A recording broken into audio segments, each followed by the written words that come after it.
Hi fam! So ito ang mga ginawa namin ng birthday ni Moises. Ang plano kami na pumunta ng Padre Pio. So maagang-maaga kaming umalis sa bahay bago kami pumunta ng Padre Pio. So yan, nagdaan muna kami ng Jollibee para mag-order ng almusal. And then, diretso na kami sa Padre Pio.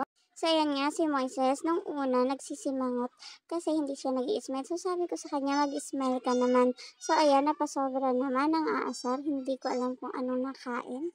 So ayan, family picture muna. After yan, so doon na nga kami kumain sa Kuya Jay. O, ang dami namin cake para sa kanyang 5th birthday. So ito, family muna. Hindi namin naisama yung iba kasi nga hindi naman kami pwedeng mag-sara ng store kasi Sunday yan. So next day, nagpaplano ulit kami na mag-Ocean Park. Yung iba hindi ulit kasama, so bawi na lang siguro sila next time. So eto, dahil gutom kami, walang almusal, konti lang. Dito na kami agad nagdiretso, which is tanghali na yan, mga past 2 p.m. So, ang dami namin pinuntahang restaurant, mga puno.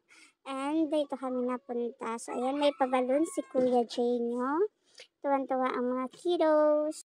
Thank you sa pabalon, Kuya Jay. O, diba? May pabalon sa lolo nyo. So, ayan, happy birthday, Moises. So, ito yung aming simple celebration para sa birthday ng aming baby boy.